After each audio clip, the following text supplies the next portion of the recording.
फिर उस दिन की बात करने जा रहे हैं कि महाभारत में श्री कृष्ण ने पांचों पांडवों के साथ में उनकी क्यों मतलब 5 पांडव के साथ क्यों दिए, कौरवों को भी दे सकते थे दोनों।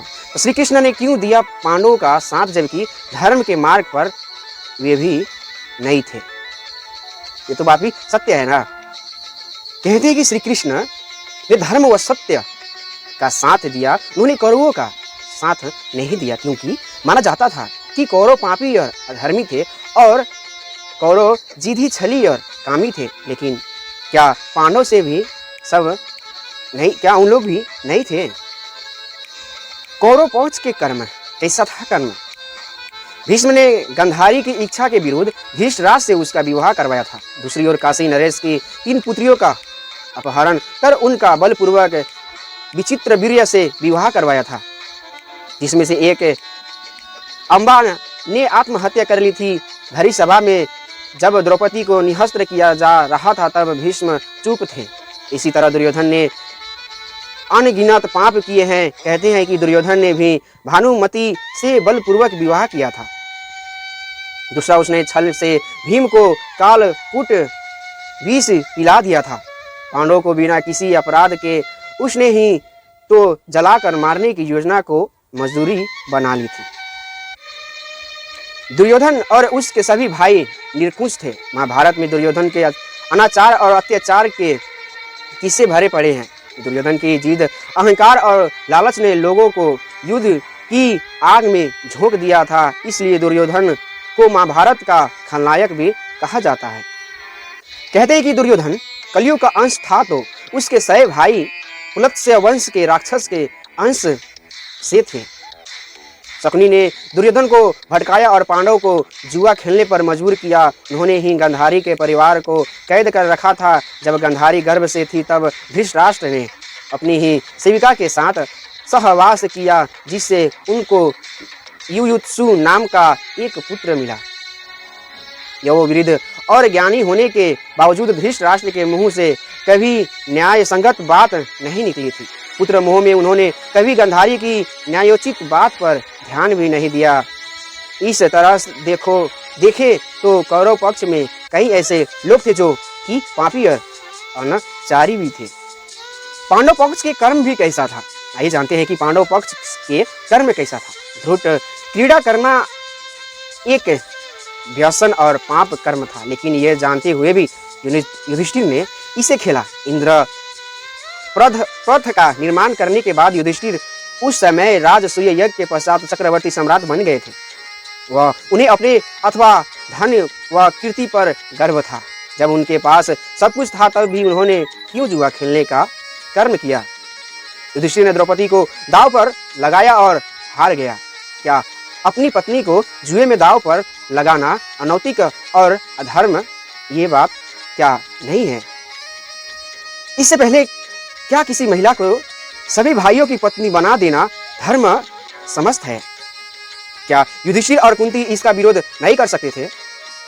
फिर द्रौपदी के होते हुए भी सभी पांडवों ने दूसरी महिलाओं से अलग अलग विवाह किया, क्या ये भी उचित है?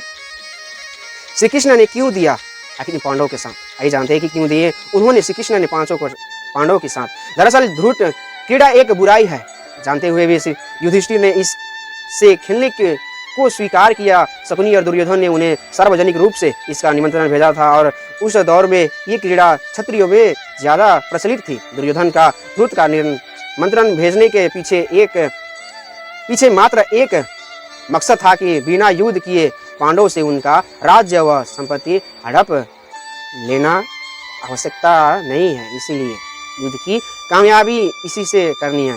ध्रुत का निमंत्रण रिश्तेदारों के साथ सौहार्द पूर्ण वातावरण में मैत्री की भावना से खेले जाने वाले खेल के रूप में आया माना जाता था। ये निमंत्रण धृतराष्ट्र की ओर से विदुर लेकर आए थे, यानी हर तरह से दुर्योधन ने यह सुनिश्चित कर लिया था कि बिना उपवास का पात्र बने युधिष्ठिर इसे अस्वीकार न कर सके। सहदेव के रोकने पर वह स्वयं अपने दुराग्रह के उपरांत भी युधिष्ठिर ने इसे स्वीकार कर लिया। ध्रुत से पहले पांडवों का भव्य स्वागत हुआ। सौहार्द व मित्रता की नदियाँ वही और युधिष्ठिर को यह आभास ही नहीं होने दिया गया कि वे एक मछली है जो फंस गई है। धीरे धीरे युधिष्ठिर और पांडव पक्ष को दुर्योधन और शकुनी ने अपने जाल में फंसा लिया। अब ऐसे में असहाय युधिष्ठिर अपनी मति खोकर किसी भी तरह पुनः अपना सब कुछ जीतकर वापस लेना चाहते थे। ऐसे में ही उन्होंने नीति का ध्यान रखे बगैर अपनी पत्नी को भी, द्रौपदी को भी वो दांव पर रख दिए। यह युधिष्ठिर का नैतिक पतन हुआ, ये सत्य है। उन्होंने वो किया जो एक राजा, एक परिवार का मुखिया व एक बड़ा भाई होने के नाते उन्हें कदापि नहीं करनी चाहिए था। क्रोध, अपमान, ग्लानि व लालच ने उनके विवेक को हरा लिया था। और कौरव पक्ष को क्यों अधर्मी माना गया?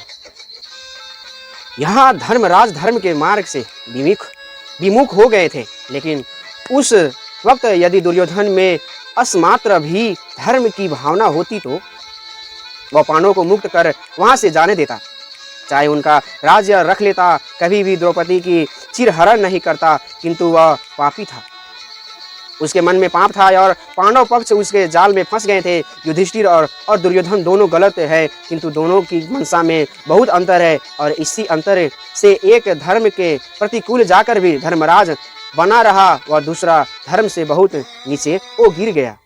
दूसरी बात, द्रौपदी स्वयंवर की प्रतियोगिता तो अर्जुन ने ही जीती थी, लेकिन कुछ ऐसी परिस्थितियां बनी कि न चाहते हुए भी पांचों पांडवों को द्रौपदी से विवाह करना पड़ा। इसके पीछे कई कारण थे। पहला तो भगवान शिव का द्रौपदी को दिया गया वरदान और दूसरा कुंती के कारण द्रौपदी पांचों पांडवों की पत्नी बनी।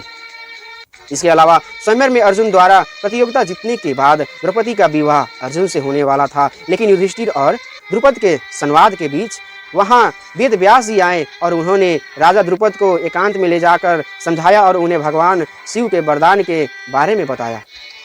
तब द्रुपद मान गए और उन्होंने सभी पांडवों के साथ द्रौपदी का विवाह करना स्वीकार कर लिया। इस तरह हमने देखा कि पांडवों ने धर्म का मार्ग तो कभी छोड़ा नहीं था, लेकिन उनके समक्ष हर बार धर्म संकट जैसा स्थिति खड़ी होती गई। दरअसल पांडवों की निहत्त कभी खराब नहीं रही। उन्होंने धर्म और सत्य के लिए ही कार्य किया, लेकिन कौरवों ने छल पूर्वक उनकी संपत्ति और स्त्री को हड़पने का कार्य किया और छल पूर्वक उन्हें वनवास भेज दिया गया। उनका प्रारंभिक जीवन भी कष्ट में बीता और 14 वर्ष वनवास में रहकर उन्होंने कष्ट ही झेला, लेकिन जब वे वनवास से लौटे तब उनका हक मिलना था, लेकिन कौरवों ने उन्हें उनका एक नहीं दिया, जिसके परिणाम स्वरूप युद्ध हो गया। युद्ध में स्वाभाविक था कि श्री कृष्ण को किसी एक के साथ तो देना ही था।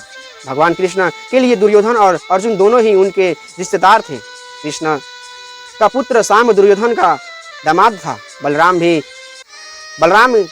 की भी अर्जुन और दुर्योधन से गहरी रिश्तेदारी और मित्रता था। ऐसे में बलराम के लिए तो धर्म संकट ही था। बलराम ने श्री कृष्ण को समझाया भी था कि तुम्हें दोनों की लड़ाई के बीच में नहीं पड़ना चाहिए, लेकिन श्री कृष्ण ने बलराम की एक भी उन्होंने नहीं सुना। तब श्री कृष्ण ने दोनों ही पक्षों को विश्लेषण किया और उन्हें जानते थे कि कौन सही है और कौन गलत है। जब उन्होंने अर्जुन से कहा कि युद्ध में तुम्हें मुझे या मेरे नारायणी सेना में से किसी एक को चुनना होगा, तो अर्जुन ने श्री कृष्ण को चुना था। इस चुनाव से दुर्योधन बहुत खुश हुआ था, क्योंकि दुर्योधन तो चाहता था कि मेरी ओर से श्री कृष्ण की सेना लड़ाई लड़े जाए।